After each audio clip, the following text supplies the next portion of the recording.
Hello everyone. आज हम discuss करेंगे न्यूमेरिकल अपर्चर। इससे पहले हमने एक्सेप्टेंस एंगल डिस्कस किया था। एक्सेप्टेंस एंगल की वैल्यू आई थी I max is equal to sine inverse under root mu one square minus mu two square. इसी से हम एक्सेप्टेंस न्यूमेरिकल अपर्चर भी कैलकुलेट करते हैं, राइट। तो न्यूमेरिकल अपर्चर बेसिकली सबसे पहले है क्या? न्यूमेरिकल अपर्चर एक नंबर होता है, ठीक है। नंबर कौन सा नंबर? न्यूमेरिकल अपर्चर हमें बताता है कि किसी भी फाइबर से कितने सिग्नल को हम प्रोपेगेट करा सकते हैं। It shows the gathering ability of the fibre, कितनी गैदरिंग की कैपेसिटी है एक ऑप्टिकल फाइबर की, उसको हम न्यूमेरिकल अपर्चर की हेल्प से निकाल सकते हैं। और ये है क्या? Basically sine of acceptance angle. जो एक्सेप्टेंस एंगल है उसी का हम साइन निकाल दें तो हमारे पास ये न्यूमेरिकल अपर्चर नंबर आ जाता है। साइन ऑफ एक्सेप्टेंस एंगल मतलब हो गया आपके पास, जैसे अगर हमारे पास न्यूमेरिकल अपर्चर आया हुआ है ये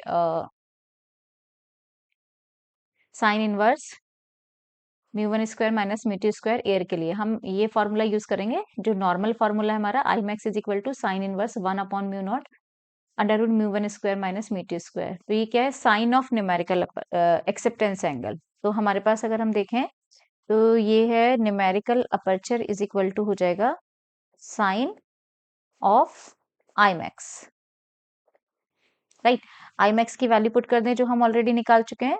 साइन आई मैक्स क्या है हमारे पास? Sine inverse one upon mu naught, sine inverse one upon mu naught under root mu one square minus mu two square, right. ये साइन से ये साइन कैंसिल हो जाएगा। तो न्यूमेरिकल अपर्चर हमारे पास आ जाता है क्या?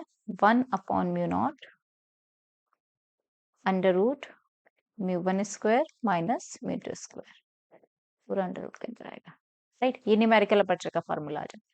It is a sine of acceptance angle, ठीक है। अगर एयर के लिए लिखेंगे, for air numerical aperture is equal to क्या हो जाएगा? Under root mu one square minus mu two square. Air के लिए ये फॉर्मूला आ जाएगा, नॉर्मल के केस में हमारा ये फॉर्मूला आ जाता है, ठीक है। अब इसको हम निकाल सकते हैं। ये न्यूमेरिकल अपर्चर का फॉर्मूला आ गया रिलेटिव रिफ्रैक्टिव इंडेक्स के टर्म में, ठीक है। रिलेटिव रिफ्रैक्टिव इंडेक्स के टर्म में न्यूमेरिकल अपर्चर को हम किस तरह से निकालते हैं अभी देखेंगे। इसके ऊपर न्यूमेरिकल्स आते हैं। इसमें जो पहले वाला डेरिवेशन कराया है वो और ये डेरिवेशन जो कराया है दोनों के ऊपर न्यूमेरिकल्स पूछे जाते हैं, ठीक है। रिलेटिव रिफ्रैक्टिव इंडेक्स की टर्म बात करें हम तो बेसिकली जो डिफरेंस होता है कोर क्लैडिंग का, जो डिफरेंस होता है बहुत ही छोटा डिफरेंस होता है। उसको डेल्टा से रिप्रेजेंट करते हैं। डेल्टा इज इक्वल टू होता है आपका mu one minus mu two upon mu one. मतलब कोर का रिफ्रैक्टिव इंडेक्स माइनस क्लैडिंग का refractive index is divided by core का रिफ्रैक्टिव इंडेक्स। जिस तरह से हम परसेंटेज एरर निकालते हैं उसमें होता है ना standard value minus calculated value is divided by standard value. Same उसी तरह से यहाँ पे हम इसका डिफरेंस कैलकुलेट करते हैं। कोर का रिफ्रैक्टिव इंडेक्स माइनस क्लैडिंग का refractive index is divided by core का रिफ्रैक्टिव इंडेक्स, ठीक है। अब यहाँ से हम देखें तो डेल्टा इज इक्वल टू हम लिख सकते हैं क्या? One minus mu two upon mu one, अलग अलग लिख लिया इसको, ठीक है। और यहाँ से अगर हम mu two upon mu one निकालें that is equal to one minus delta, ठीक है। और हमारे पास हम देखेंगे न्यूमेरिकल अपर्चर का फॉर्मूला ये है।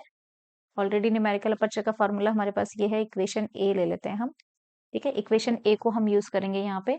तो इक्वेशन ए को हम यहाँ लिख लेते हैं। Numerical aperture is equal to है हमारे पास वन अपॉन म्यू नॉट,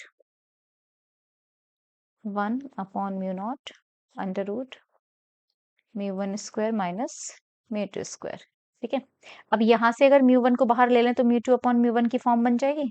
वही करेंगे। Numerical aperture is equal to mu one हमने यहाँ से बाहर कॉमन ले लिया अपॉन म्यू नॉट, क्योंकि स्क्वायर है तो बाहर आके सिंपल म्यू वन हो जाएगा one minus mu two square upon mu one square,